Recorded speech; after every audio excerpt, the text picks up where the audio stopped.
السلام عليكم. ازيكم عاملين ايه؟ هنعمل النهارده ان شاء الله طريقه الفراخ الستريبس.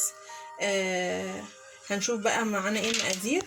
انا دول نص كيلو صدور، مش معموله بانيه. هو الصدور بتتخلي من العظم، وبتخلي الراجل بتاع الفراخ يقطعها لك صوابع كده هو، وبتغسليها بميه وخل وتصفيها كويس. وبعد كده نشوف بقى مقاديرنا. عندنا هنا هو التوابل هتتقسم على مرتين، مره لتتبيله الفراخ ومره للتتبيله اللي هتنزل فيها الفراخ.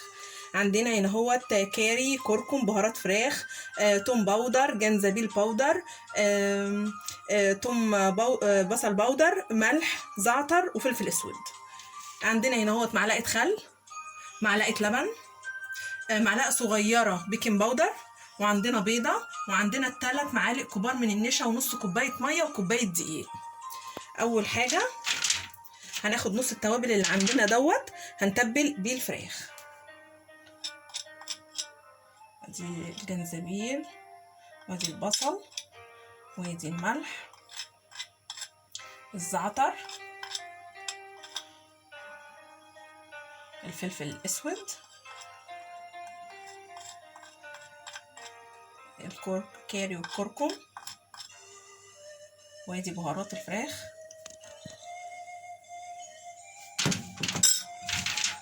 هنتبلها وهنخلط التتبيله كلها بيها، وهنحط عليها معلقه الخل عشان تمنع اي ريحه زفاره خالص في التتبيله برضو، ونحط عليها معلقه اللبن. دي بتدي للفراخ الصدور ديت وهي بعد ما بتتقلي بتبقى طريه وجميله من جوه بعد ما بتتقلي.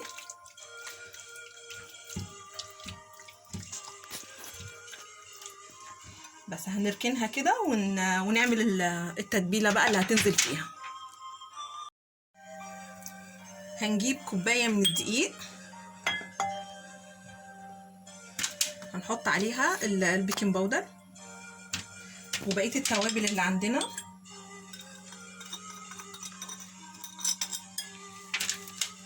و3 معالق نشا كبار، نخلطهم كويس.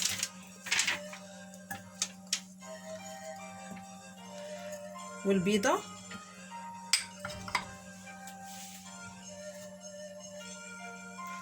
وهنضيف الميه.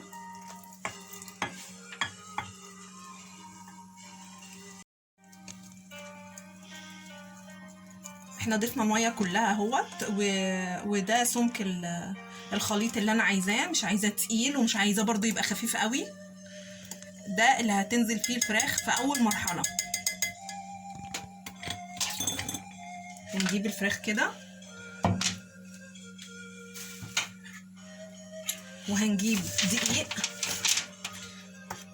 دقيق برضو هنضيف له كل التوابل اللي احنا حطيناها للفراخ، برضو هنحطها هنا تاني، لازم هنتبله، وبرضو هنحط له رشه ملح. وهنبتدي اول حاجه هننزل الفراخ في التتبيله دي كده، وبعد كده هنضيفها هنا.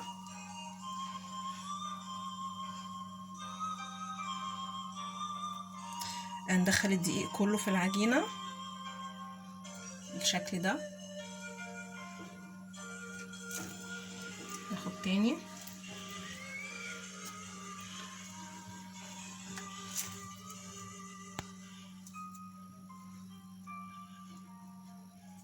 اما العجينه تمسك في ايدينا نحاول ننزلها ونضغط جامد على الفراخ عشان الدقيق يمسك في التتبيله كلها السايله، تبقى كده. نعمل واحده تاني.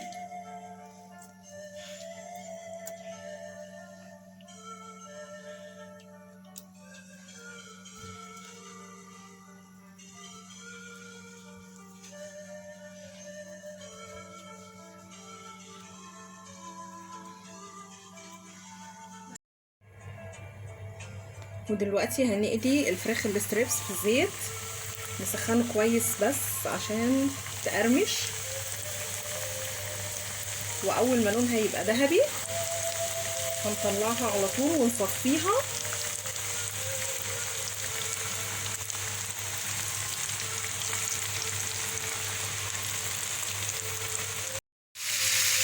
الفراخ اهي خدت اللون الذهبي، هنصفيها كويس.